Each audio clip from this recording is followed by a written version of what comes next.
हमेशा याद रखिएगा, अकल बादाम खाने से नहीं ठोकर खाने से आती है।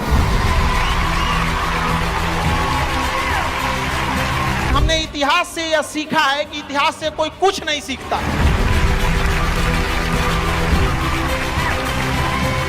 भले जेब खाली हो, जेब में गांधी हो या ना हो, दिल में एक आंधी होनी चाहिए। जो बोले हैं, जो ठाने हैं, वो कर लेंगे यहां पर, और नहीं कर सकते हैं तो दुर्भाग्य है इस भारत की धरती पर जन्म लिया हुआ।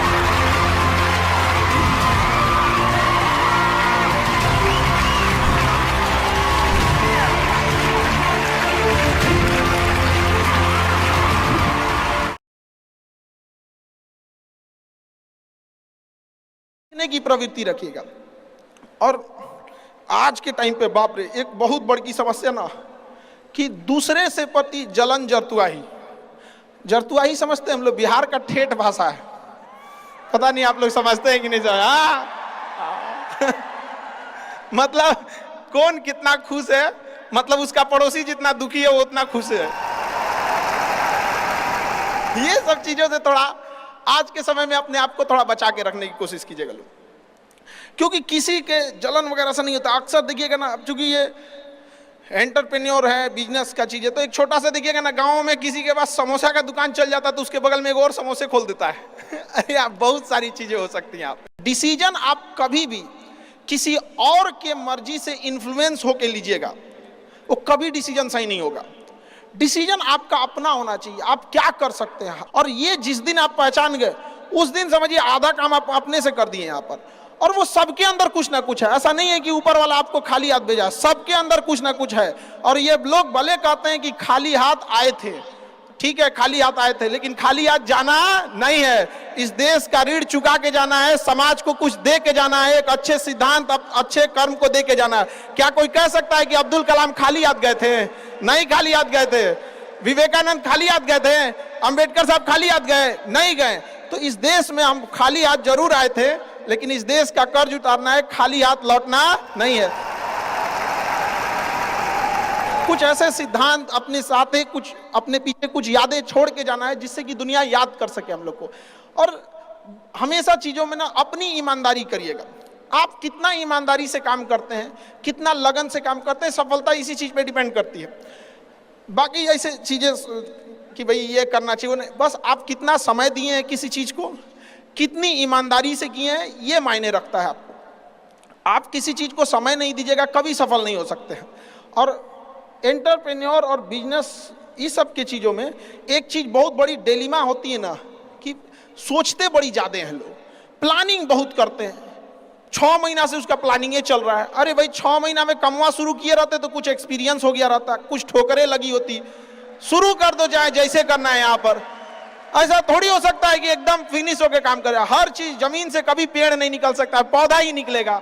आज सीखिए, क्योंकि अगर कल कोई शुरू करता है आपके बाद, तो आपके पास उससे एक दिन का एक्स्ट्रा एक्सपीरियंस रहेगा। और हमेशा याद रखिएगा, अकल बादाम खाने से नहीं ठोकर खाने से आती है। जितना ज्यादा आप ठोकर खाएंगे, उतने ज्यादा अकल आने वाली है। दुनिया का कोई इंसान जो सफल है कह दे कि हमको ठोकर नहीं लगा है, या कोई कह दे कि हम एक ही बार में यहाँ आए हैं, कभी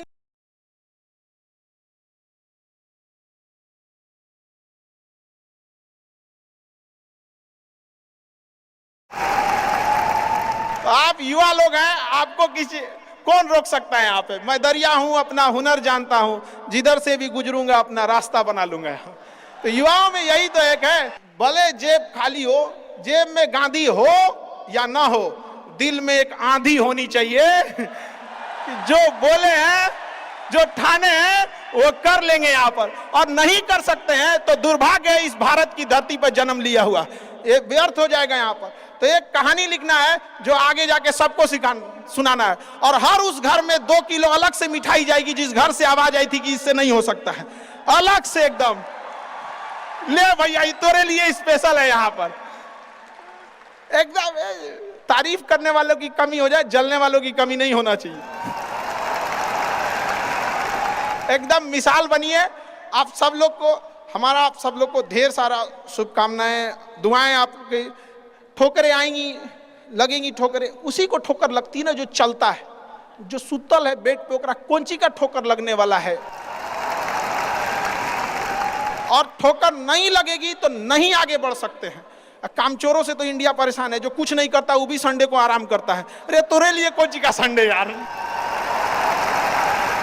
काम बस ईमानदारी से कीजिए। हम लॉकडाउन का एक छोटा सा एग्जांपल देते हैं। हमारे यहाँ एक लेबर था, जो नहीं काम करते हैं लेबर लोग, उनकी बहुत दुर्दशा हो गई लॉकडाउन में। रियल में एक्चुअली उनके साथ प्रॉब्लम क्या है ना, they don't have backup money. वो डेली कमाने वाले हैं, डेली खाने वाले हैं। उनका अगर 10 दिन का दिहाड़ी बंद हो गया ना तो उनके लिए बहुत दिक्कत आ जाती है। और लॉकडाउन में बेचारों के साथ क्या हो गया, अब इतनी पॉपुलेशन है, गवर्नमेंट भी कितना को देख सकती है, एक लिमिटेशन है वहां पर। तो उसके साथ बहुत दिक्कत आ गया। तो हमसे बेचारे, हम भी लॉकडाउन में खाली बैठे थे, तो हमसे बोले कि देखिए एक तो काम नहीं मिलता है, मिलता है तो हम लोग को महीना में 20 दिन मिलेगा, 22 दिन मिलेगा, हम लोग के पास बैकअप नहीं होता है। तो उसको हमने एक छोटा सा बात बोला कि भाई देखो, एक काम बस मेरा 1 महीना करके देखना, नहीं अच्छा लगे तो छोड़ देना। काम पे जाते कितने हो, तो बताया कि 8 बजे जाते हैं। अलग अलग शहर में वो काम करने वाले मजदूर जो आते हैं, मिस्त्री, उनका टाइमिंग अलग अलग हो सकता है। हमारे यहाँ 8 बजे आते हैं लोग, और फिर दोपहर में लंच करते हैं, शाम में 4-5 बजे चले जाते हैं। तो कहे 8 बजे के काम में आप कितने बजे जाते हो? कहा कि सर वही पहुँचते पहुँचते 7:15 हो जाता है, खैनी उनी बनाते बनाते चाय पीते 8:30 हो जाता है। हम कहे एक बात बताओ, ये आधा घंटा तुम किस में काटे? तो कहा कि जहां काम करने गए ना उनके में से। हम कहे नहीं, यही इस गड़बड़ है। आप अपनी जिम्मेदारी में से आधा घंटा काट लिए थे, आप वहां 15 मिनट पहले पहुंच के देखो। तो कहे आई क्या बोलते हैं मास्टर, पगला गए हैं एकदम।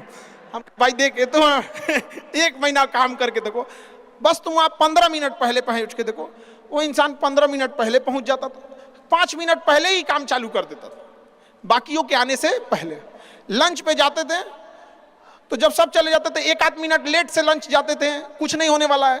1-8 मिनट लंच के खत्म होने से पहले ही चले आते थे। बाकी लंच खत्म हो गया 10 मिनट बाद आ रहा है, वो लंच खत्म होने से 1-8 मिनट पहले ही चले आते थे। जब सारे लोग 5 बजे चले जाते थे तो 5:05 पे जाते हैं।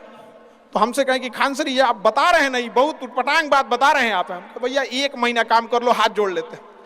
आज के टाइम पे जब वो 1 महीना काम किया, 10 दिन के अंदर लोगों को हो गया यार कितना ईमानदारी से काम करता है। आज उसको फोन से लोग बोलते हैं कि भाई मिस्त्री खाली हो, फोन से बोलते हैं। और लोग क्या कहते हैं पता है, इसको काम दे देंगे ना तो टेंशन नहीं है, टेंशन नहीं है, काम वही है। आप दुनिया देंगे, उसका भी ध्यान रखिएगा एक परिवार की तरह। ये नहीं कि उसका भी रोक रख के सैलरी रख ले 2 महीना 3 महीने का, और उसके बाद कहेंगे कि चौपट काय हो रहे हैं। ऊपर वाले की लाठी में आवाज नहीं होता, इस चीज को हमेशा याद रखिएगा। देखिए जैसे बड़ी कंपनी, याद रखिएगा, बड़ी कंपनी कस्टमर तक डायरेक्ट नहीं पहुंचती है, बीच में एक डिस्ट्रीब्यूटर रखती है, डायरेक्ट कस्टमर को सामान नहीं बेचती है। अगर किसी बिस्किट कंपनी को तो सोचिएगा बिस्किट डायरेक्ट नहीं देगी, बीच में क्या रखती है, डिस्ट्रीब्यूटर रखती है। उसी तरह ऊपर वाला भी ना सबको हाथ में डायरेक्ट पैसा नहीं देता है, बीच में एक डिस्ट्रीब्यूटर रखता है। हो सकता है आप एंटरप्रेन्योर वही डिस्ट्रीब्यूटर है, आपके माध्यम से गरीबों का चूल्हा जलता है। आप मत मारिएगा, आप प्लीज उन गरीबों का हक मत मारिएगा। नहीं तो बड़ी कंपनी को दिख जाता है कि ये डिस्ट्रीब्यूटर ठीक नहीं है तो उस डिस्ट्रीब्यूटर को चेंज कर देता है। अगर गरीबों का हक मारेंगे और ऊपर वाले को नजर पड़ गया कि ये डिस्ट्रीब्यूटर ठीक नहीं है तो साइड कर देगा, और फिर कहेंगे कि अब हमारा बिजनेस चौपट हो गया। अरे बाबू तुम खुद चौपट किया अपना।